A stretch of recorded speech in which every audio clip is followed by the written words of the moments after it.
Everyone thinks they know what happened to Adriano. They say he wasted his talent, they say he lost discipline, they say he had everything football could give and still threw it away.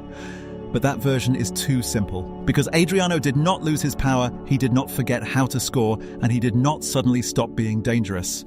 Something deeper disappeared first. Something no coach, no club, and no stadium full of fans could bring back. This is the case of a superstar who had the body of a monster, the left foot of a legend, and a silence inside him that football never knew how to fix.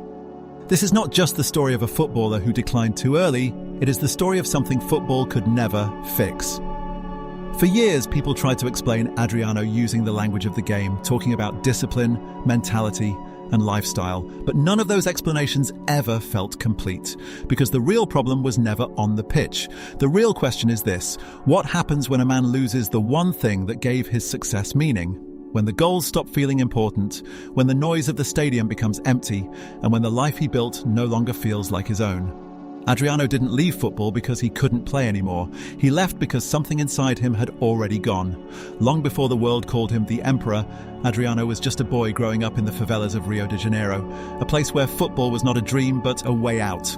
Life there moved differently, harsher, faster, and often without second chances.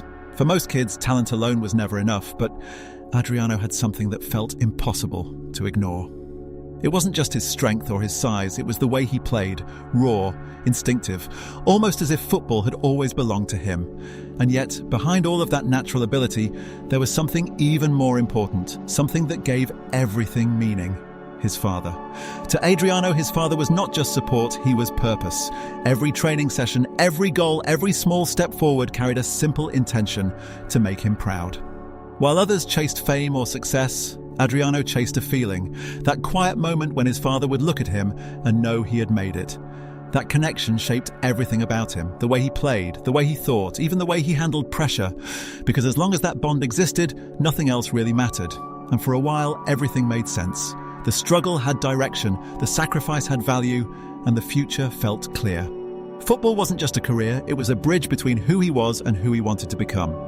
But what nobody understood at the time was how much of Adriano's world depended on that one relationship. Because when everything in your life is built around one meaning, losing it doesn't just hurt, it changes everything. When Adriano stepped into professional football, the rise didn't feel gradual, it felt inevitable.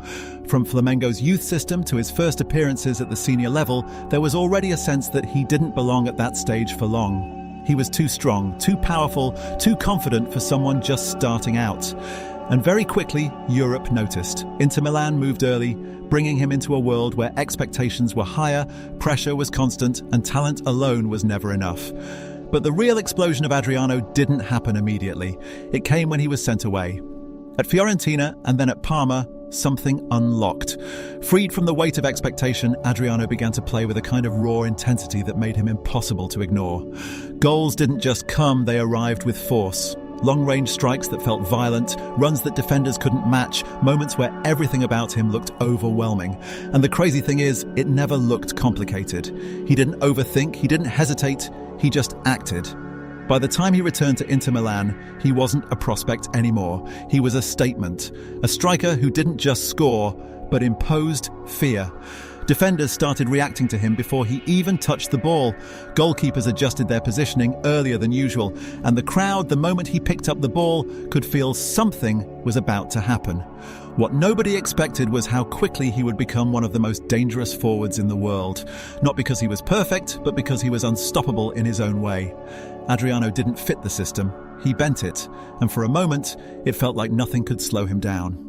At his peak, Adriano didn't just play football, he dominated it in a way that felt almost unfair. There was a period at Inter where every time he touched the ball, something dangerous was about to happen. You could feel it building before the shot even came. The defenders would hesitate for just a second too long, unsure whether to close him down or hold their ground, and that hesitation was enough, because once Adriano decided to strike, there was no real stopping it. His left foot wasn't just powerful, it was overwhelming. Shots from distance that seemed to break through the air rather than travel through it, finishes that didn't just beat goalkeepers but forced them to react out of instinct rather than calculation.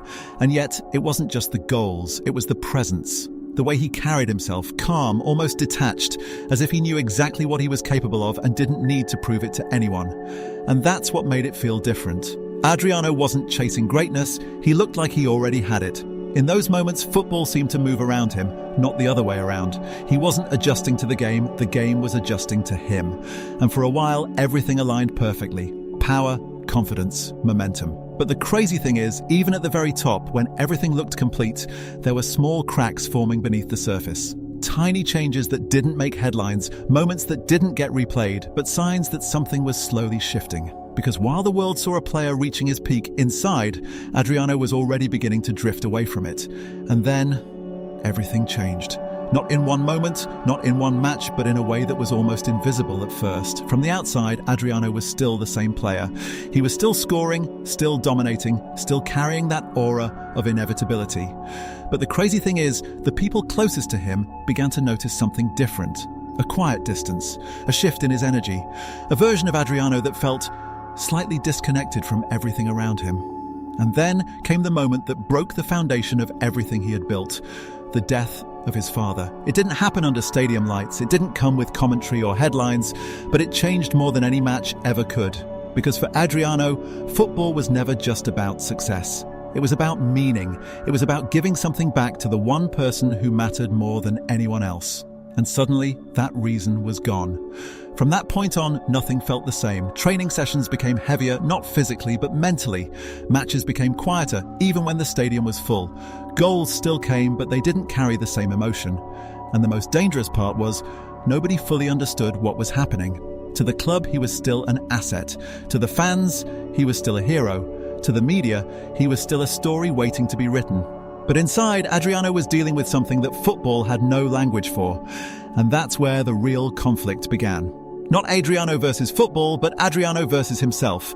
A version of him that no longer felt connected to the life he was living. Because when the one thing that gave your success meaning disappears, everything else starts to feel empty. The fame, the money, the expectations, none of it replaces what was lost. So the signs began to appear. Missed trainings, late arrivals, moments of distraction that people quickly labeled as unprofessional. And that's where the misunderstanding grew. Because from the outside, it looked like a lack of discipline, but from the inside, it was something else entirely. It was a man trying to exist in a world that no longer made sense to him. And football, for all its structure and control, had no way to fix that. Coaches could demand more effort, clubs could impose rules, fans could expect greatness, but none of that could reach the place where the real problem lived. And slowly, without anyone fully realizing it, the gap between Adriano the player and Adriano the person began to grow.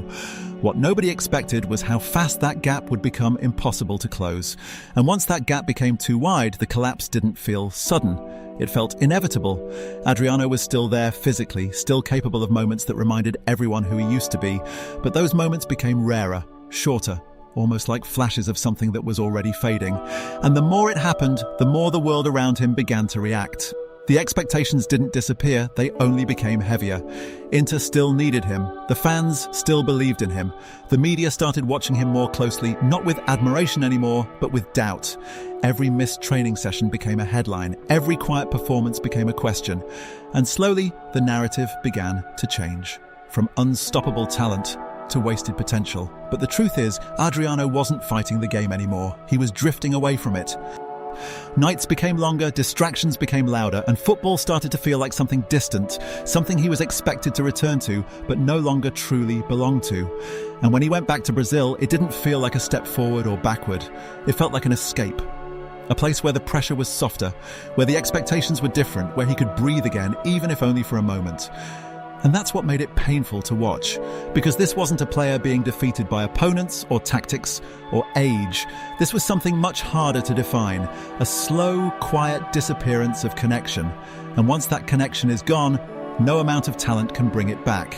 And this is where most football stories would give you a comeback, a return to form, a redemption arc, a moment where everything finally makes sense again. But Adriano's story doesn't follow that script, because the truth is, he didn't really come back. Not in the way people expected. There were attempts, moments where clubs believed they could bring him back to the level he once reached, short periods where he looked sharper, more focused, closer to the player the world remembered, and every time it happened, the hope returned. Maybe this was it, maybe he was ready again. But the crazy thing is, those moments never lasted, because the problem was never about form, it was never about fitness. It was something deeper that never truly healed. And that's the twist people struggle to accept. Adriano didn't lose his career because he couldn't play. He lost it because, at some point, he stopped wanting the life that came with it. The pressure, the expectations, the constant need to perform, it no longer felt worth it. Not when the one thing that gave it meaning was gone. So instead of fighting to stay at the top, he slowly stepped away from it. Not with a dramatic announcement, not with a clear ending, but with a quiet distance that kept growing. And in a strange way, that might be the most honest part of his story. Because not every fall in football is about failure. Sometimes it's about choosing something else, even if the world never understands it. Today, Adriano is remembered in a way that feels different from most players, not just for what he achieved, but for what he could have been. Because when people talk about him, they don't just list trophies or statistics, they pause, they imagine. They wonder how far he could have gone if things had been different. And that's what makes his legacy so unique. He isn't remembered as a failure, and he isn't remembered as a complete success either. He exists somewhere in between as one of football's most powerful what-if stories. But maybe that's not the full picture, because Adriano didn't just leave behind goals or moments, he left behind something more human, a reminder that even the strongest players can carry something invisible. That talent doesn't protect you from loss, and success doesn't guarantee happiness. And in a sport that often reduces players to numbers and performances, Adriano's story forces people to look deeper. Not at what he lost, but at what he was dealing with all along. In the end, Adriano didn't just walk away from football, he walked away from a version of life that no longer felt real to him. And maybe that's why his story still lingers, not because we don't know what happened, but because we struggle to accept it. Because in a sport built on winning, on discipline, on control, Adriano reminds us of something uncomfortable. That some battles don't happen on the pitch, and some losses can't be measured by results. If you believe football is more than just a game, then this story is for you. And if you want to explore more cases like this, stories that go beyond goals and trophies, make sure to subscribe to the Football Casefile, because there are many more stories waiting to be uncovered.